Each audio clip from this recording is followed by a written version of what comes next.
और आप पिछले 4 दिनों से एक खबर लगातार सुन रहे होंगे और वो ये है कि सरकार ने नोटबंदी में राजनीतिक दलों को छूट दे दी है और राजनीतिक दल कितनी भी संख्या में 500 और 1000 रुपए के पुराने नोट बैंक में जमा कर सकते हैं। ये खबर सुनने के बाद देश के लोग ये सोच रहे हैं कि जो नियम एक आम आदमी पर लागू होते हैं वो राजनीतिक पार्टियों पर लागू क्यों नहीं होते। क्या राजनीतिक पार्टियां देश के आम आदमी से ऊपर हैं? क्या राजनीतिक पार्टियों को इस तरह का डिस्काउंट देना जायज है? ये सारे सवाल इस वक्त आम आदमी के मन में घूम रहे हैं और इन सवालों के जवाब आज हम ढूंढने की कोशिश करेंगे। इस खबर को लेकर एक तरह का भ्रम यानी कंफ्यूजन भी है, इसलिए इसका संपूर्ण विश्लेषण करना आज जरूरी हो गया है। सबसे पहले आपको यह बता दें कि यह पूरा मामला क्या है और इसकी शुरुआत कहां से हुई। एक अंग्रेजी अखबार में 16 दिसंबर को फाइनेंस सेक्रेटरी यानी वित्त सचिव अशोक लवासा का एक बयान छपा। इस अखबार के मुताबिक उन्होंने कहा था कि राजनीतिक पार्टियों को इनकम टैक्स कानून के तहत छूट मिली हुई है, इसलिए अगर राजनीतिक पार्टियां पुराने नोटों में पैसा जमा करती हैं तो उनसे कोई पूछताछ नहीं की जाएगी। यहां पर आपको यह भी बता दें कि इनकम टैक्स एक्ट के सेक्शन 13A के तहत देश भर की रजिस्टर्ड राजनीतिक पार्टियों को इनकम टैक्स से 100% की छूट मिली हुई है, यानी राजनीतिक पार्टी को किसी तरह का इनकम टैक्स नहीं देना पड़ता। लेकिन इन तमाम पार्टियों को हर वर्ष अपना इनकम टैक्स रिटर्न जरूर दाखिल करना पड़ता है। इसके अलावा एक और अंग्रेजी अखबार ने राजस्व सचिव हसमुख अधिया के हवाले से यह खबर छापी कि राजनीतिक पार्टियां अगर 500 और 1000 रुपए के पुराने नोट जमा करती हैं तो उनके खिलाफ इनकम टैक्स की कोई जांच नहीं होगी। इन खबरों के बाद देश भर में हंगामा मच गया और वित्त मंत्री अरुण जेटली को सामने आकर सफाई देनी पड़ी।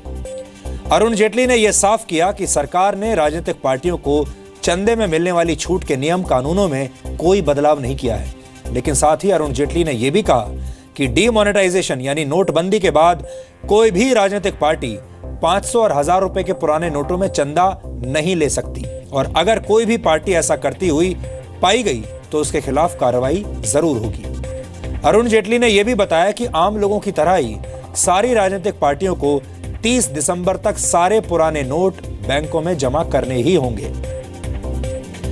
यह बात तो ठीक है कि कोई भी राजनीतिक पार्टी 500 और 1000 रुपए के पुराने नोटों में चंदा नहीं ले सकती, लेकिन सवाल उस पैसे का है जो इन राजनीतिक पार्टियों के पास पहले से ही जमा है। अब हम आपको बहुत ही आसान भाषा में यह समझाएंगे कि अगर कोई राजनीतिक पार्टी चाहे तो कैसे काले धन को सफेद कर सकती है। राजनीतिक पार्टियां 20,000 रुपए तक का चंदा कैश में ले सकती हैं और इसके लिए उन्हें चंदा देने वाले का नाम बताने की जरूरत नहीं होती। यानी अगर किसी राजनीतिक पार्टी को 20,000 रुपए तक की रकम का चंदा मिलता है तो वो चंदा किसने दिया इसकी जानकारी ना तो इनकम टैक्स डिपार्टमेंट मांग सकता है और ना ही चुनाव आयोग मांग सकता है। अब मान लीजिए कि किसी पार्टी के 100 कार्यकर्ताओं ने करीब 20-20 हजार रुपए जमा किए तो 20 लाख रुपए का काला धन सफेद हो जाएगा। इसी तरह से 200 कार्यकर्ताओं ने 20-20 हजार रुपए जमा कर लिए तो 40 लाख रुपए का काला धन सफेद हो जाएगा। 500 कार्यकर्ता अगर ऐसा करते हैं तो 1 करोड़ रुपए का काला धन सफेद हो सकता है और अगर और ज्यादा कार्यकर्ता ऐसा करते हैं तो बड़ी संख्या में काला धन सफेद हो सकता है। यानी अगर राजनीतिक पार्टियां चाहें तो कितना भी काला धन सफेद कर सकती हैं। यहां आपको यह भी जानना चाहिए कि नोटबंदी के बाद से अगर एक आम आदमी के खाते में अगर 2.5 लाख रुपए से ज्यादा की रकम जमा होती है तो उसे अपने पैसे का पूरा हिसाब देना होगा।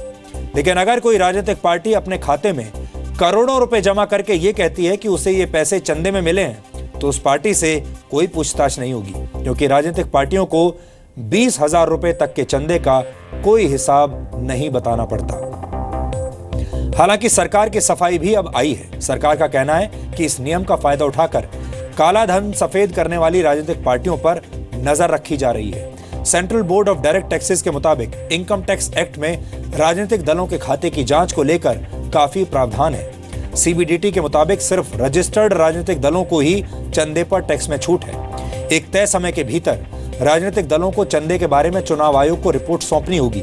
ये छूट तभी मिलेगी जब राजनीतिक दल अपने खाते का ऑडिट चार्टर्ड अकाउंटेंट से करवाएंगे।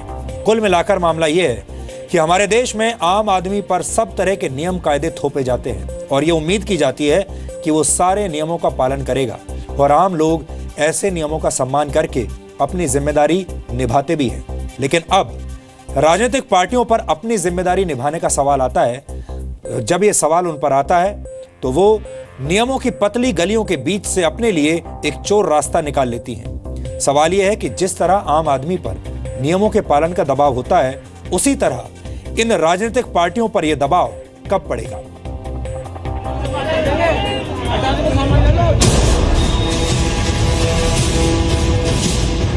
भ्रष्टाचार, काला धन, उसके खिलाफ एक बहुत बड़ी लड़ाई देश लड़ रहा है। पोजीशन आ रहा था, उनको खुश करने के लिए अब उन्होंने उनको एक तोहफा दे दिया। गरीब पब्लिक है, डेली है कर्मचारी, उसके लिए रिबेट होना चाहिए।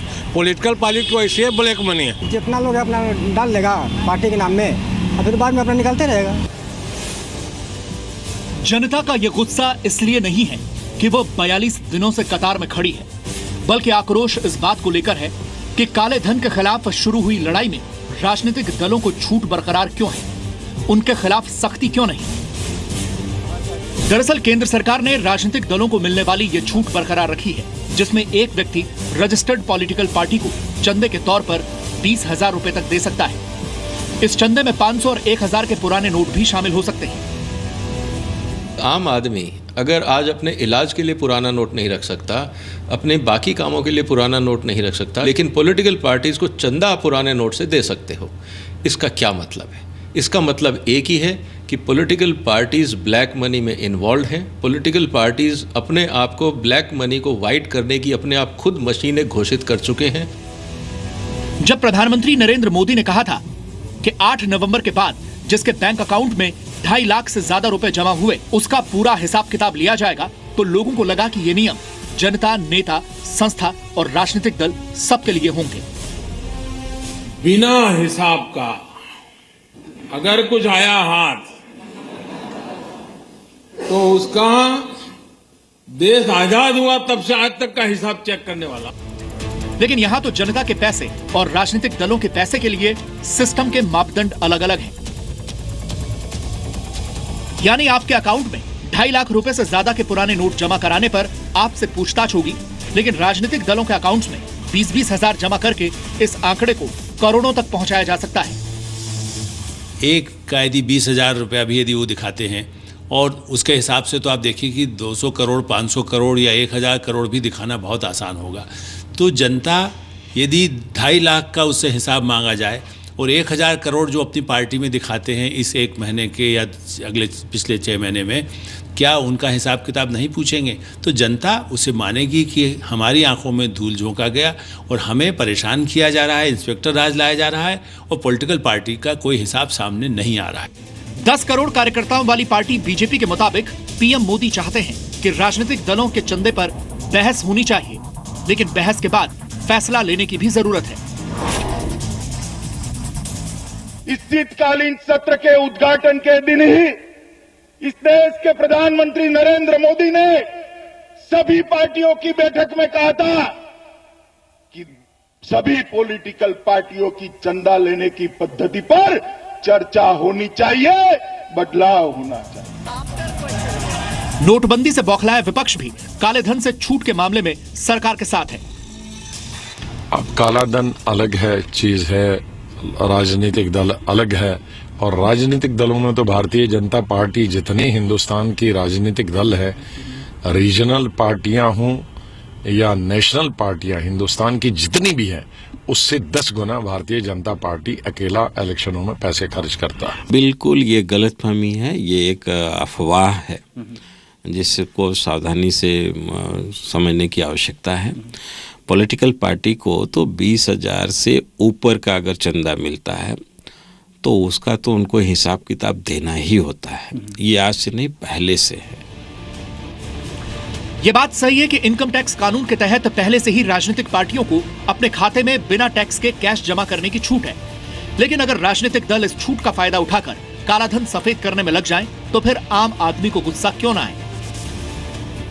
बायसनेस को छोड़ के एक न्यूट्रल डिसीजन पे चलना चाहिए, जो उससे उन्होंने शुरुआत की थी। गवर्नमेंट जो भी डिसीजन लेती है जनता के लिए लेती है ना, तो उसमें पार्टियों का अपने इतना छूट दे दी गई है, तो जनता कहाँ तक सफर करे। जनता और नेता सब एक ही लाइन में खड़े होने चाहिए, उनके लिए अलग अलग लाइन नहीं होनी चाहिए।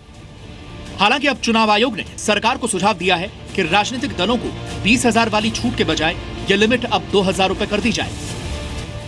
हमारे देश के चुनाव आयोग का भी अभिनंदन करता हूं। उन्होंने देश के राजनीतिक दलों को भी काले धन से मुक्ति के लिए आह्वान किया है। राजनीतिक दल, राजनेता, उनके प्रति जनता के दिल में अविश्वास भरा पड़ा है। लोकतंत्र में हम राजनेताओं की, राजनीतिक दलों की जिम्मेवारी है कि हम जनता को ईमानदारी का विश्वास दिलाएं। और मैंने कहा था कि इस बार संसद में हम खुल करके चर्चा करें। लेकिन जनता के मन में यह सवाल तो जरूर है कि क्या काले धन से लड़ाई सिर्फ जनता की ही जिम्मेदारी है, राजनीतिक दलों की कोई जिम्मेदारी नहीं बनती? ब्यूरो रिपोर्ट, जी मीडिया। यहां पर सवाल यह भी है कि क्या नोटबंदी इस देश की राजनीतिक पार्टियों के लिए काला धन सफेद करने का मौका नहीं है? हालांकि कल ही केंद्र सरकार ने एक और नियम लागू किया है और नियम यह है कि अगर 5,000 रुपए से ज्यादा के पुराने नोट अगर किसी को बैंक में जमा करने हैं तो उसे एक ही बार में सारे नोट जमा करने होंगे। जाहिर है यह नियम आम आदमी के साथ साथ राजनीतिक पार्टियों पर भी लागू होता है, लेकिन नोटबंदी को आज 42 दिन पूरे हो चुके हैं और इन 42 दिनों में बहुत से राजनीतिक दलों ने बैंकों में बहुत सारे पुराने नोट जमा कर दिए होंगे। राजनीतिक दलों की पारदर्शिता पर हमेशा से सवाल उठते रहे हैं और यह भी सवाल उठता रहा है कि आखिर क्यों उन्हें इतनी छूट दी जाती है। हालांकि अब चुनाव आयोग ने राजनीतिक दलों को मिलने वाले गुप्त या अज्ञात चंदे पर शिकंजा कसने की तैयारी कर ली है। चुनाव आयोग ने यह सुझाव दिया है कि राजनीतिक दलों को 2,000 रुपए से ज्यादा का अज्ञात चंदा मिलने पर रोक लगाई जाए। फिलहाल the representation of the people act 1951 के सेक्शन 29C के तहत राजनीतिक दलों को 20,000 रुपए से ज्यादा के चंदे की ही जानकारी देनी होती है। इसलिए चुनाव आयोग चाहता है कि छूट की यह लिमिट 20,000 रुपए से घटाकर 2,000 रुपए कर दी जाए। यानी 2,000 रुपए से ज्यादा का चंदा अगर किसी पार्टी को मिलता है तो उसे इसकी पूरी जानकारी चुनाव आयोग और इनकम टैक्स विभाग को देनी होगी। एसोसिएशन फॉर डेमोक्रेटिक रिफॉर्म्स यानी एडीआर के वर्ष 2013 और 14 के आंकड़ों के अनुसार हमारे देश की 6 राष्ट्रीय पार्टियों की कुल आय का 69.3% अज्ञात स्रोत से आया था।